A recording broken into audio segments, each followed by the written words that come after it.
손배꼽 인사. 네, 안녕하세요. 안녕하세요. 네. 네, 글로벌한 시각을 탑재해드리는 뉴스 세계는 오늘 세 번째 시간입니다. 저희가 이제 첫째, 둘째 시간에 너무 많은 설명을 해드리고 너무 많은 걸 알려드리려다 보니까 약간의 아쉬움들이 조금 있었어요. 탑재라는 용어를 쓰셨네요. 이게 뭐 군사 용어 같은 밀리터리 용어 같은데 역시 오늘도 네.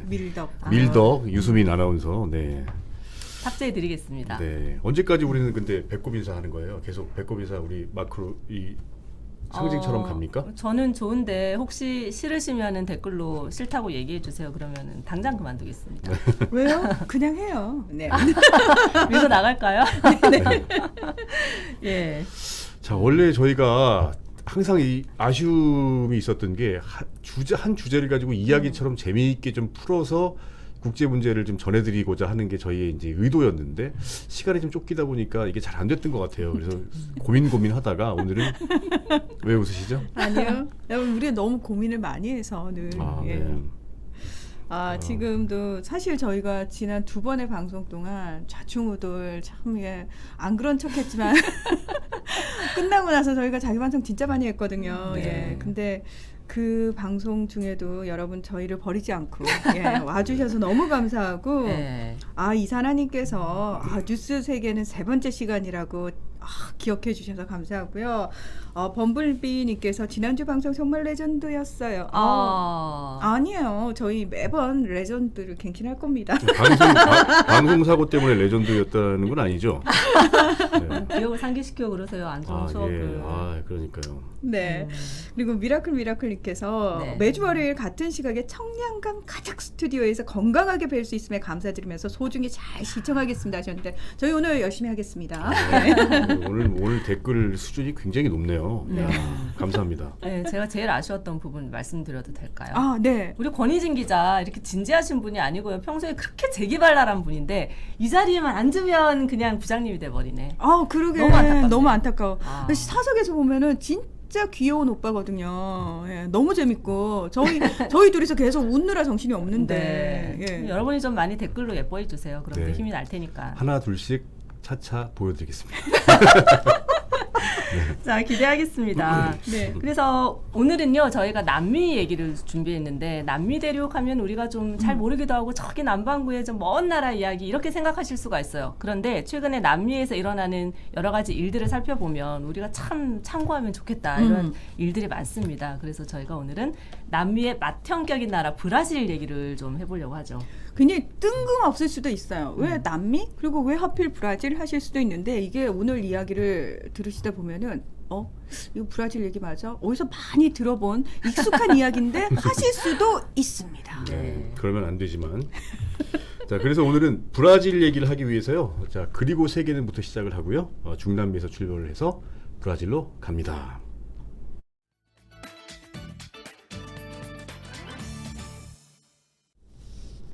네, 최근에는 이 남미 대륙에서 좌파 정권을 잡는 일들이 쭉 이어지고 있습니다. 특히 최근에 콜롬비아에서 대선이 있었는데 처음으로 좌파 정권이 대선에서 이기는 일이 있었어요. 네, 콜롬비아에서 첫 좌파 사상 처음으로 좌파 정권이 탄생을 했죠. 구스타보 페드로라는 분인데 반군 게릴라 출신이잖아요. 콜롬비아는 반세기 넘게 정부하고 반군하고 막 내전을 벌여서 얼마나 고통이 많았겠습니까? 26만 명의 사상자가 나왔다고 그렇죠. 그러죠. 네. 그런데 이 반군 출신의 정치인이 대통령이 된 거예요. 상당한 사건이죠. 자, 남미 다른 나라들하고 마찬가지겠죠. 콜롬비아도 빈곤율 높고요, 실업률 높고요, 치안 상태 아주 안 좋죠. 자, 그래서 이런 분위기 속에서 국민들은 자, 이거 좀 어떻게 바꿀 수 있을까, 누가 바꿔줄 수 있을까 하다가 좌파 페트로 후보를 선택을 하게 된 거죠. 네. 그리고 남미에는 핑크타이드 현상이라고 해서 과거에도 줄줄이 이제 좌파들이 집권하는 일들이 있었는데 최근에도 이 핑크타이드 바람이 부는 거 아니냐 이런 분석이 나오고 있고 콜롬비아는 말씀드린 대로 처음으로 좌파 정권이 들어선 건데 이게 굉장히 좀 의미가 있었다고 하죠. 그러니까요. 그러니까 좌파 정권이 한 번도 들어선 적이 없는 콜롬비아에서 좌파 정권이 들어섰다. 확실히 이제 중남미 쪽은 이제 정치 지형 자체가 왼쪽으로 확실히 브라질에 기울겠구나라는 걸 짐작할 수 있는데 브라질을 제외하고 지금 멕시코, 아르헨티나, 콜롬비아, 칠레, 페루까지 모두 주요 국가들은 다 좌파 정권이 지금 들어서 있는 상태입니다. 뭐 브라질도 올 10월에 대선을 앞두고 있는데 룰라 전 대통령이 룰라. 지금까지의 여론조사에서 계속해서 40%대를 유지하면서 1위를 차지하고 있거든요. 네. 네. 뭐 콜롬비아는 미국하고 좀 가까운 나라였잖아요. 그래서 좌파 물결이 중남미를 휩쓸 때에도 여기는 좀 흐름에서 벗어나 있었어요. 네. 아랑곳하지 않았는데 이게 뭐 아까 언뜻 말씀드렸습니다만은 좌익 반군하고 정부군들이 피비린내 나는 내전을 반세기 동안 겪었기 때문에 좌파 정치인에 대한 거부감이 있단 말이죠. 그렇죠. 예. 근데도 불구하고 콜롬비아에서 좌파 후보를 선택을 했다. 이건 국민들이 그만큼 이대로는 더 이상 안 된다라는 절실함이 있었다라는 겁니다. 콜롬비아는 지난 수십 년간 우파와 또 강경 우파가 번갈아 가면서 정권을 잡으면서 부정부패가 상당히 심각한 상황이었어요. 이게 네. 뭐 국가 재정에 타격을 줄 정도로 굉장히 심각했고 이 남미의 콜롬비아에서 좌파 정권이 들어섰다는 것 자체, 특히나 또 보수 정권들이 들어선 나라에서 이런 부정부패 상황이 더 두드러졌기 때문에 네. 이런 것들이 앞으로 그 남미 전체에 더 큰 영향을 주지 않겠느냐라는 얘기들이 정말 많이 나오고 있습니다. 네.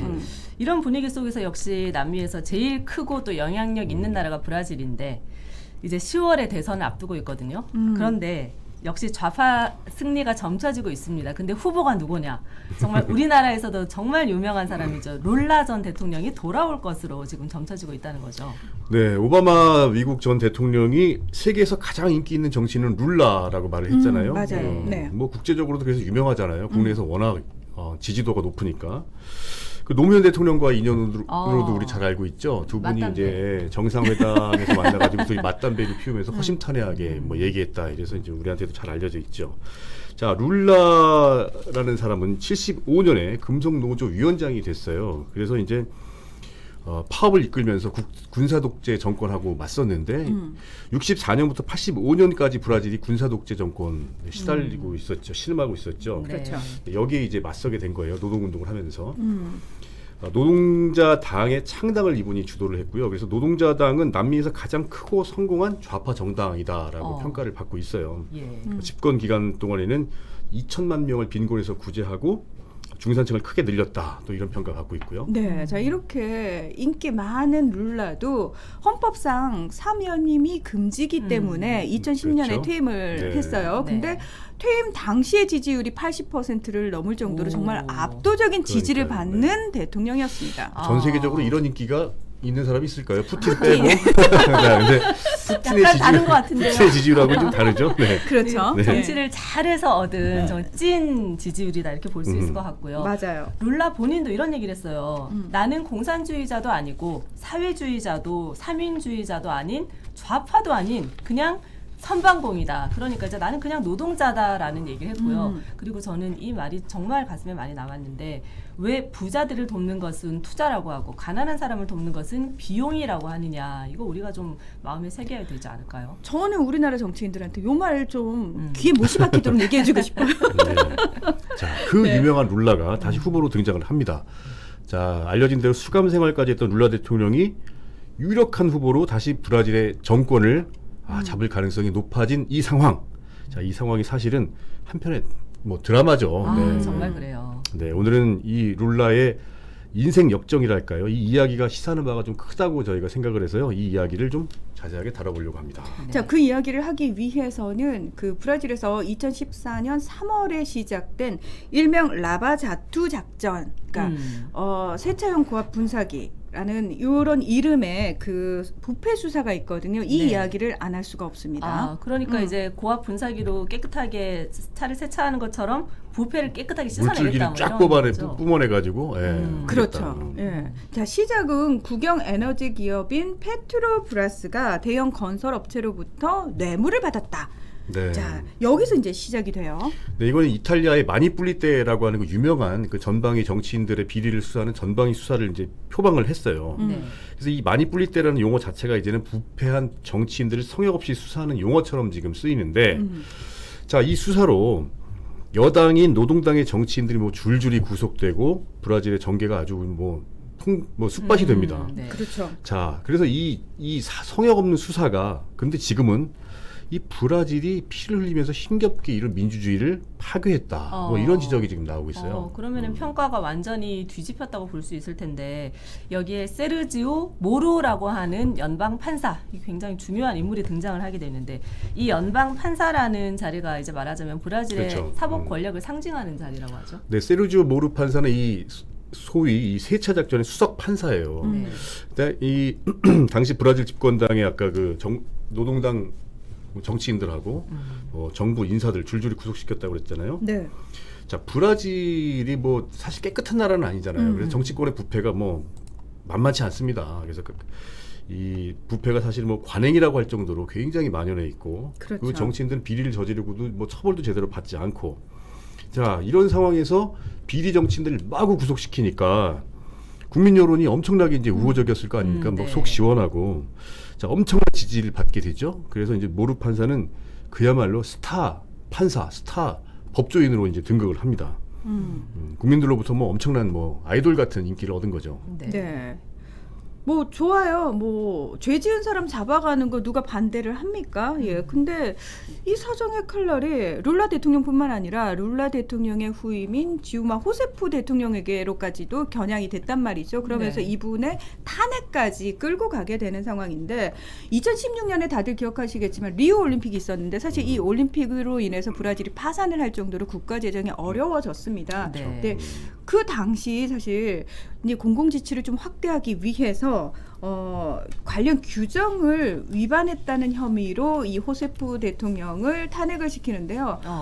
분명히 말씀드리고 싶은 게 호세프 대통령은 개인의 부정부패 비리가 있었던 게 결코 아니라는 사실입니다. 예. 그리고 호세프 대통령이 탄핵됨으로써 좌파 정권 14년의 막이 내려가게 되는 거죠. 그렇죠. 그 호세프 대통령이 탄핵된 이유가 뭐 개인적인 부정부패나 뭐 이런 심각한 거라기보다는 예산 작성의 규칙이 있는데 이 규칙을 위반했다라는 거거든요. 그러니까요. 네. 예. 물론 뭐 당시에 뭐 경제가 좀 좋지 않았고 경제 정책이 너무 좀 뭐 적당하지 않았다. 그래서 인기가 상당히 떨어지긴 했었지만 그렇다고 해서 뭐 마땅한 이유도 없이 사실은 대통령을 이제 탄핵까지 가게 된 건데. 여기에는 이제 모루 판사와 야당의 어떤 그런 뭐 시도가 있었죠. 탄핵을 시키기 위한. 그래서 모루 판사와 야당이 이 호세프 대통령을 끌어내리면서 사실상 노동당은 붕괴되다시피 했어요. 자, 그런데 이 모루 판사의 진짜 목표는 이게 아니었습니다. 바로 따로 있었어요. 바로 압도적인 지지율의 룰라 대통령을 잡는 거. 이게 모루 판사의 당시 목표였던 거죠. 그러니까 네. 퇴임한 지 몇 년이 지났음에도 불구하고 룰라라는 사람은 정치인으로서 너무나 막강한 영향력을 행사하고 있었다라는 거죠. 네. 예. 그래서 모루가 어쨌든 이런 자신의 목적을 웬만큼 달성을 해서 룰라를 수감시키는 데 성공을 합니다. 그래서 580일 동안 감옥에 룰라가 있게 되었는데 여기서 극적인 일이 일어납니다. 대법원이요. 룰라에 대한 모루의 수사가 아예 처음부터 잘못됐다라고 판결을 해버리는 거죠. 이거를 사실은 많은 분들이 룰라 대통령이 체포됐어 이것만 아시고 그 뒤에 어떻게 됐는지 관심이 맞아요. 없는 분들 네, 많으시더라고요. 예. 뭐 잘못했으니까 체포됐겠지. 뭐 이렇게 우리가 맞아요. 저도 뭐 그렇게 알고 지나갔던 것 같아요. 네, 그러니까 분명히 그 당시 이제 뉴스 보도들을 보면은 뇌물수수, 돈 세탁 혐의로 실형을 선고받고 2018년에 수감이 됐다.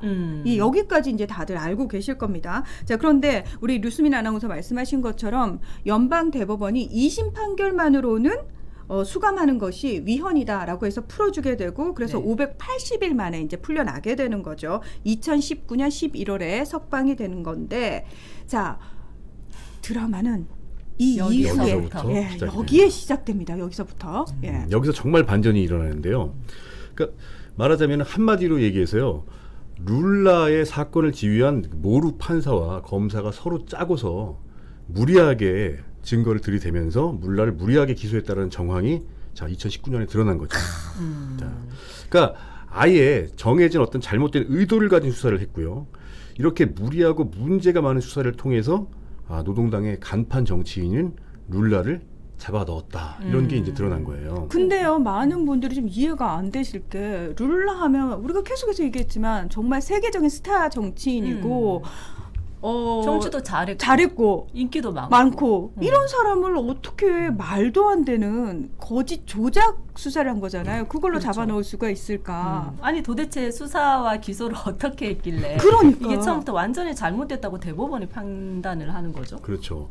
모루 판사는요, 이제 수사 판사라고 하는데 이 포르투갈이나 이쪽 그쪽 뭐 포르투갈이나 브라질 쪽에 있는 이런 포르투갈 쪽의 체제를 따르는 이런 법제도를 가진 나라에서 있는 조금 우리랑 다른 제도인데 수사 판사라는 게 있다고 그래요. 그래서 그러니까 브라질이 다른 중남미 국가들은 스페인의 지배를 받았는데 브라질만 포르투갈의 지배를 맞아요. 받았었잖아요. 식민 네. 지배를. 그래서 뭐 예. 스페인이나 포르투갈과 같은 이베리아 쪽에 있는 이런 그 나라들이 이런 수사 판사라는 제도를 가지고 있다고 하는데 판사가 검사의 역할을 일부 수행하는 거예요. 그래서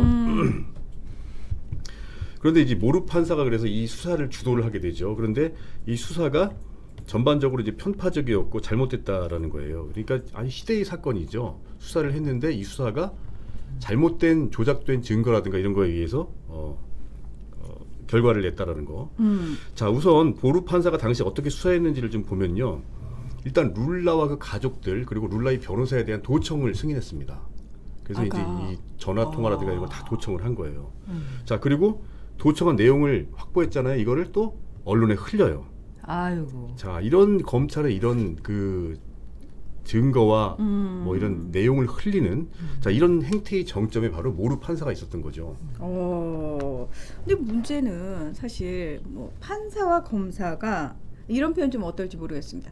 한 패가 돼서 한 패가 돼서 죄 없는 룰라 대통령을 집어 넣었다는 거 아닙니까? 예.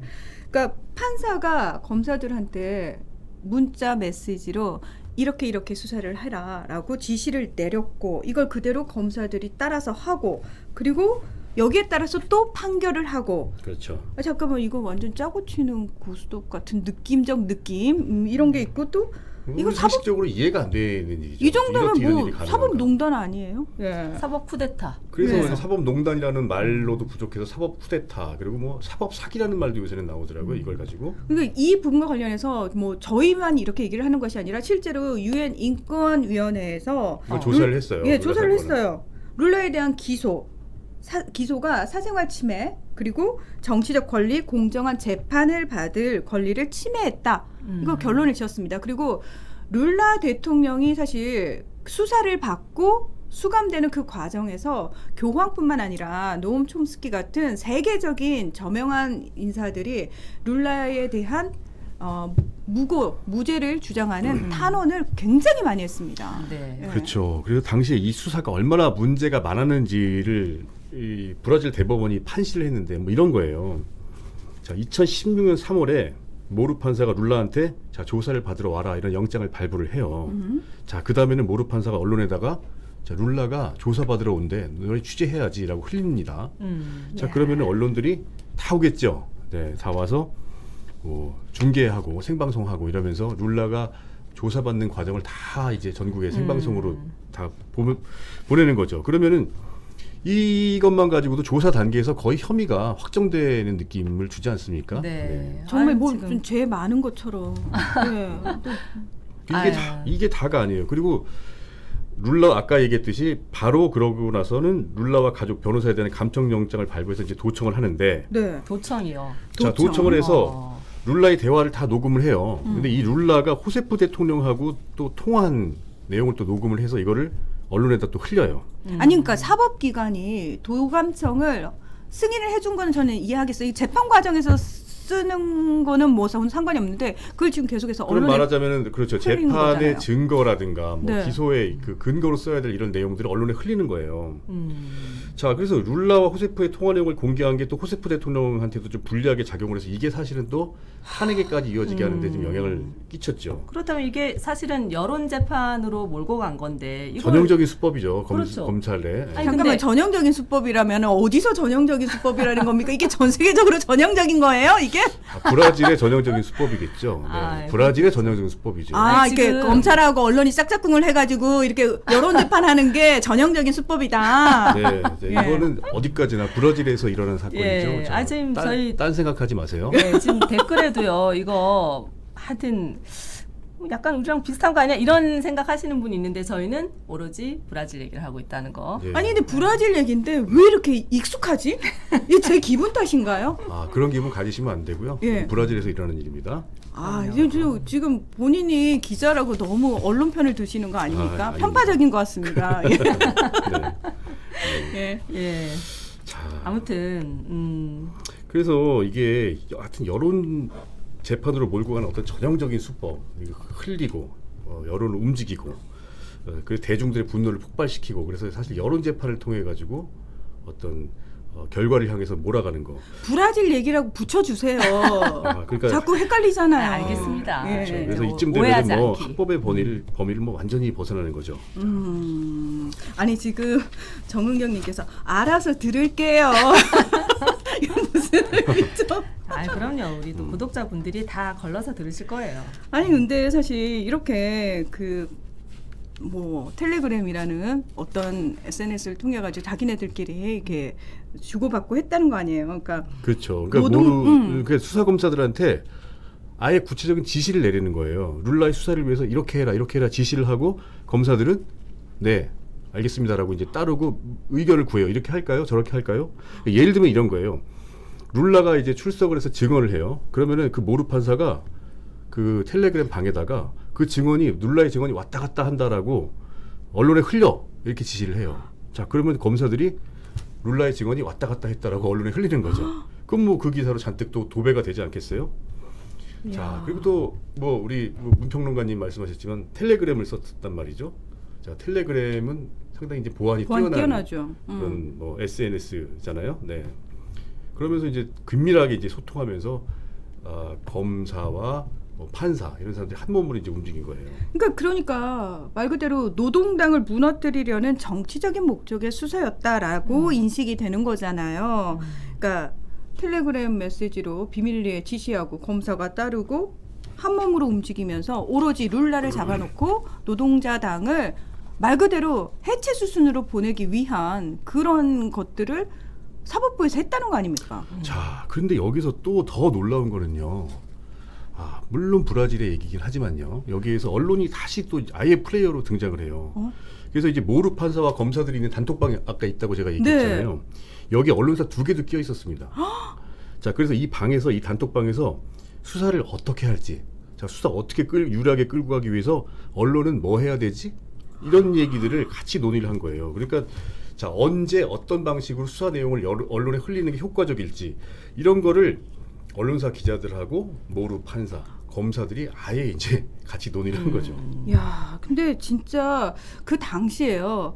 이제 수사관들이 룰라의 집을 압수수색할 때 이게 또 언론에 이 일정이 흘러나가가지고 거의 생중계 되다시피 해가지고 그렇죠. 룰라를 그러네요. 망신주기를 제대로 하거든요. 예, 그러니까 진짜 표적 수사, 그다음에 수사 정보 유출, 언론의 악의적인 보도. 브라질 얘기를 제가 하고 있는데 아무튼 이런 것들로 인해 가지고 사람들로 하여금 민주 진영으로부터 등을 돌리게 만들었어요.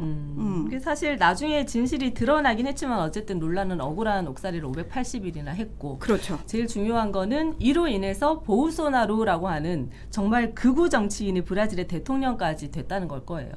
네, 2018년 대선에서는 결국 룰라가 수감되면서 이제 피선거권을 박탈당하잖아요. 그래서 맞아요. 이제 손쉽게 보우소나루가 말하자면 당선이 돼요. 그래서 그 결과를 오로지 국민들이 받아들이고 또 민주주의가 나락으로 힘들게 이룩한 민주주의가 나락으로 떨어졌다. 이게 중요한 일입니다. 그러니까 자, 피해는 그렇죠. 고스란히 국민들이 자, 받고 우리가 있다. 어떤 피해를 받는지를 설명을 하려면 보우소나루가 어떤 사람인지 좀 알아봐야겠죠. 네. 그 사람의 말을 보면은 그 사람이 어떤 사람인지 좀 알 수 있잖아요. 이 사람 어떤 얘기했냐면요. 나는 트럼프를 숭배하는 사람이다. 이렇게 얘기를 했고요. 알겠습니다. 2014년에는요. 네. 여성 의원한테 나는 당신을 강간하지 않아. 왜냐하면 당신 너무 못생겼거든. 이라고 헐. 말을 해서 벌금형을 받았어요. 하... 그리고 여성은 임신을 하기 때문에 남성보다 임금을 적게 받아야 된다. 이런 주장을 하기도 했고요. 자, 이런 사람이 자, 브라질을 통치하게 되는 결과가 말하자면 그 어떤 특정한 수사에서 비롯됐다라고 볼 수도 있는 거죠. 아니 이 정도 되면 브라질 국민들도 창피할 거예요. 자기네 대통령이 이런 사람이다. 이런 수준밖에 안 되는 사람이 자기네 대통령이다. 어디 가서 말도 못할 겁니다. 그러나 국제사회는 다 알고 있습니다. 저희도 알고 있지 않습니까? 그러니까요. 그러니까요. 자, 또 여기서 네. 또 반전이 반전이 나죠. 있죠. 자, 야, 반전이 룰라를 집어넣어서 보우소나르 정권을 탄생시키는 그 고속도를 쫙 깔아준 모루가 또 보우소나르 정권의 법무장관이 됩니다. 예.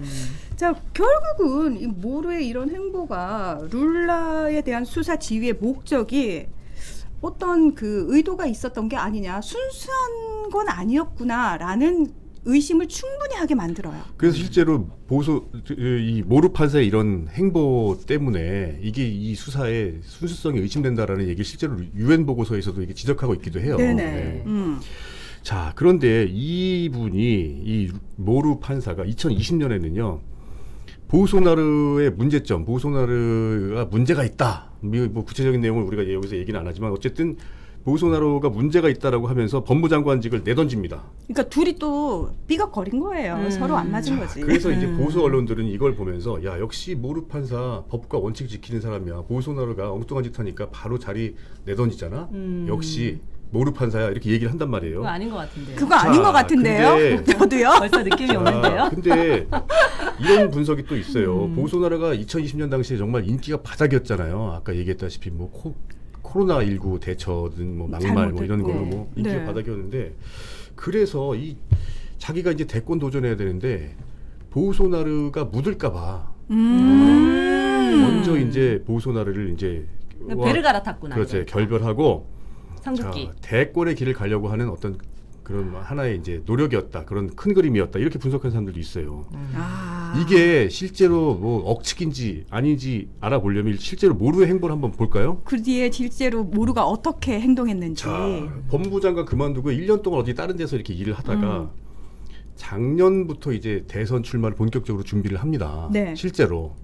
자, 그래서 모루가 이제 대선 후보로 이제 한번 해보려고 했는데 생각만큼 또 지지율이 또 안 나와요. 브라질 사람들이 인정을 좀 안 하는지 모르겠는데 이 인정을 안 해줍니다. 그래서 지난 5월에 이제 중도 하차를 했죠. 그래서 보우소나르하고 이제 룰라의 2파전이 된 건데 자, 이런 걸 보면서 야, 모루 판사가 정말 법과 원칙을 위해서 룰라를 수사했다 이렇게 믿는 사람들이 과연 얼마나 될까 좀 궁금하죠. 모루의 대선 출마 모토가 모두에게 공정한 브라질이었다고 합니다. 그렇다면 이 모루가 생각하는 공정이라는 것이 뭔지 정말 궁금해지네요. 공정. 저도 사실 최근에 이 공정이 무엇인지에 대해서 굉장히 고민을 많이 하고 있습니다. 공정이 뭘까? 예. 근데 어쨌든 저는 이제 남미 하면은 페루의 마추픽추가 생각이 나는데요. 이 마추픽추가 굉장히 높은 곳에 있어서 열차를 타고 올라가야 되는데 이게 너무 높다 보니까 한 번에 올라가질 못하고 이제 전진했다가 약간 후퇴했다가 또 전진하고 후퇴하고 이걸 반복해서 결국에는 꼭대기에 올라가거든요. 네네. 그래서 이 민주주의라는 것도 전진과 후퇴를 좀 반복하는 게 속상하긴 하지만 그래도 결국에는 우리가 목표로 하는 그 지점에 도달할 수 있다. 이런 희망을 또 좀 품어봅니다. 네. 저희에게 희망을 주셔서 감사해요. 어디선가 마음이 좋았나요? 희망을 찾고 싶었어요. 너무너무. 희망을 가져야 됩니다. 희망을 주셨으니까 댓글을 좀 볼까요? 자, 어쨌든 뭐 너무 재밌는데요. 마추픽추 관람료 관람료 대폭 대폭 인상했다. 홍승표님. 날개 잃은 천사 가수 뭐 이런 얘기도 있었고요. 우리나라 표절했다는 얘기가 나오시는 말을 하시는 분들도 있는데요. 예, 어디가 표절인지는. 예. 네. 어쨌든 이건 브라질에서 일어난 일이고요. 네. 저희는 오늘 브라질 이야기를 한 거예요. 그쵸? 맞습니다. 예.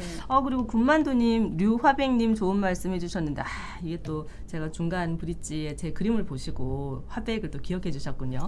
감사하고요. 네.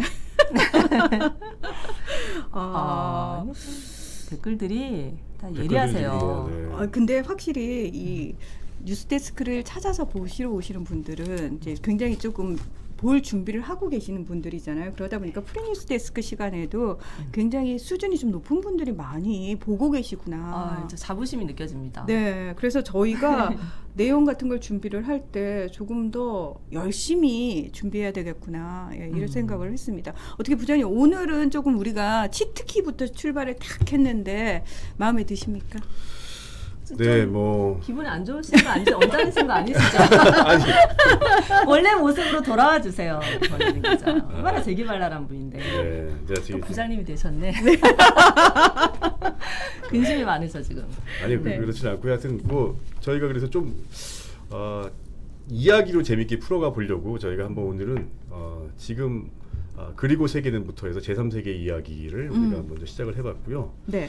자 그러면은 우리가 또 우리 원래 지금 세계는 코너 있잖아요. 네. 지금 어떤 일들이 일어나고 있는지를 또 간단하게 짚어보는 시간을 가지고요. 그 다음 순서로 넘어갈게요. 네.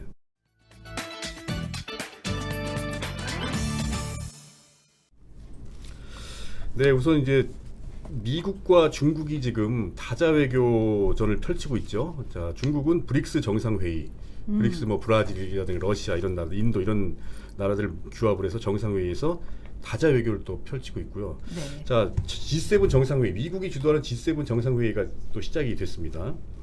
자, 미국과 중국은 이렇게 외교전을 벌이면서요. 또 한편으로는 또 아시아 태평양 지역에서 또 무력 시위도 또 하고 있단 말이죠. 그렇죠. 자, 미군 군용기가 대만 해협 막 이렇게 통과하고 대함 초계기가 이렇게 통과를 했단 말이에요. 그래서 중국이 또 반발하고 중국은 또 대만 쪽으로 군용기 수십 대를 진입시키면서 미국과 중국의 긴장이 점점 고조되고 있는데요. 미국 국방부는 이런 어떤 중국의 군용기 수십 대를 이렇게 대만의 방공 식별구역으로 진입하는 이런 것들이 미국 항공모함의 어떤 작전에 대비한 그런 거다라고 분석을 하기도 했네요. 그러니까 국제 관계 속에서의 패권 다툼이 미중 간의 패권 다툼이 굉장히 격화되고 있는 상황이어서 우리도 사실 그 관계 속에서 우리가 어떻게 자리매김할 것인지에 대해서 조금 더 정밀한 외교 정책이 필요한 시점이 아닌가 그런 생각이 맞습니다. 들고요.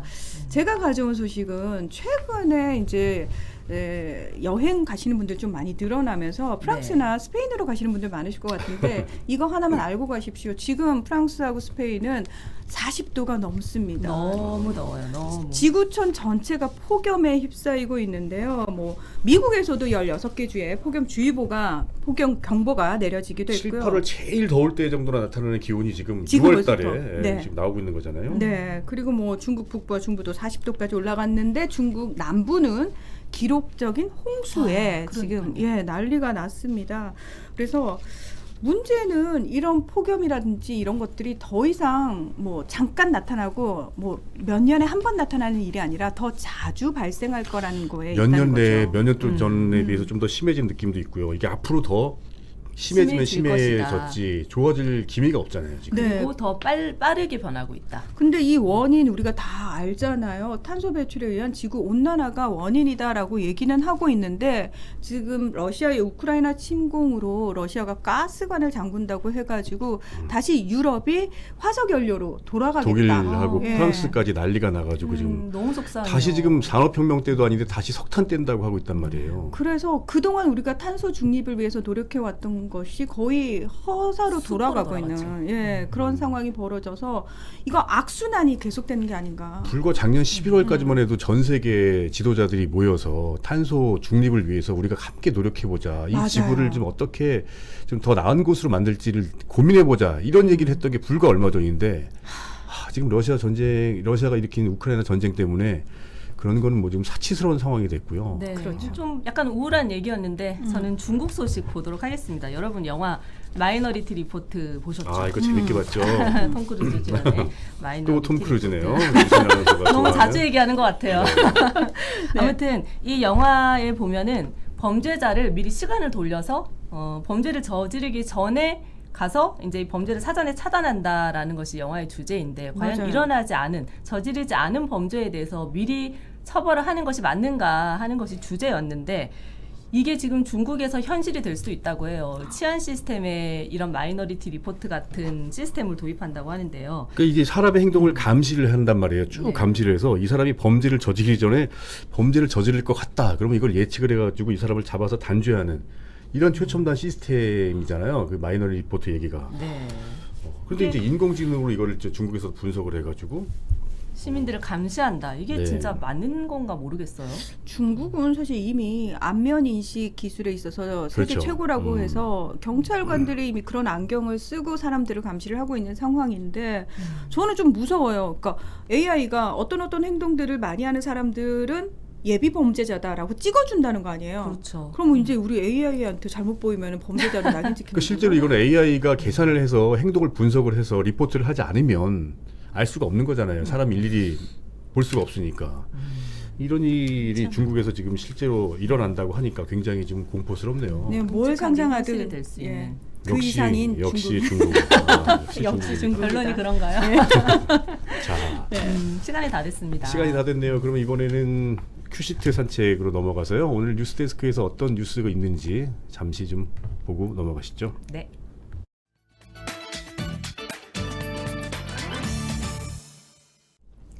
자, 행정안전부가요, 행안부 내에 경찰국으로 불리는 경찰 업무 조직을 신설할 거다라고 못을 박았어요. 그래서 행안부를 통해서 경찰을 지휘하겠다는 거죠. 자, 91년에 당시 경찰 조직은 내무부 외청인 당시 내무부였죠. 이게 경찰청으로 독립을 했는데요. 경찰국이 생기면은 다시 정부 부처인 행안부가 경찰 조직에 영향력을 행사하게 될 거다, 이런 비판 나오고 있잖아요. 그래서 결국은 이제 경찰의 중립성과 민주성이 침해받는다 이러면서 이제 반발을 하고 있는 거예요. 김창룡 경찰청장이 그래서 이 사의를 표명을 했고요. 일선 경찰의 조직적인 반발도 지금 커지고 있습니다. 야당에서는 대국민 선전포고다, 이런 비판이 나왔네요. 자, 최저 기온이 25도 아래로 떨어지지 않는 걸 이제 열대야 현상이라고 그러잖아요. 이게 서울과 강릉 등 전국 30곳에서 나타났어요. 서울에서 6월에 열대야가 나타난 거는 관측 이후에 처음이라고 그래요. 그러니까 118년 만에 6월 열대야다, 이런 얘기 나오고 있죠. 자, 뜨겁고 습한 남서풍이 유입된 게 원인인데요. 우리나라뿐 아니라 동아시아 지역은 평소보다 많은 수증기 때문에 기록적인 폭염과 폭우가 이어지고 있다, 이런 얘기네요. 작년 우리나라 1인당 전기 사용량이 세계 3위를 기록했어요. 1년 만에 사용량 5% 이상 늘었습니다. 역대 최고치인데 캐나다와 미국 다음으로 우리가 전기를 많이 쓰고요. 중국이나 일본도 우리보다는 전기를 적게 씁니다. 자, 이래서 전기료가 싸기 때문이다, 이런 얘기 나오고요. 그래서 전기료를 4% 넘게 인상하기로 정부가 결정을 했습니다. 자, 설계에서 생산까지 우리 손으로 만든 첫 한국형 전투기 KF-21이 개발 초일기에 들어갔다는 소식인데요. 자, 엔진 검증을 끝내면서요, 개발에 착수한 지 11년 만에 첫 비행을 위한 마지막 관문을 넘었습니다. 자, 저희는 오늘 여기까지 준비를 했고요. 다음 주 월요일에도 더욱 재미있는 세계 소식을 가지고 찾아뵙도록 하겠습니다. 네, 오늘도 희정남매와 희는 안 하겠습니다. 네. 다음 주에 뵐게요. 네, 고맙습니다. 함께 해주셔서 고맙습니다. 네.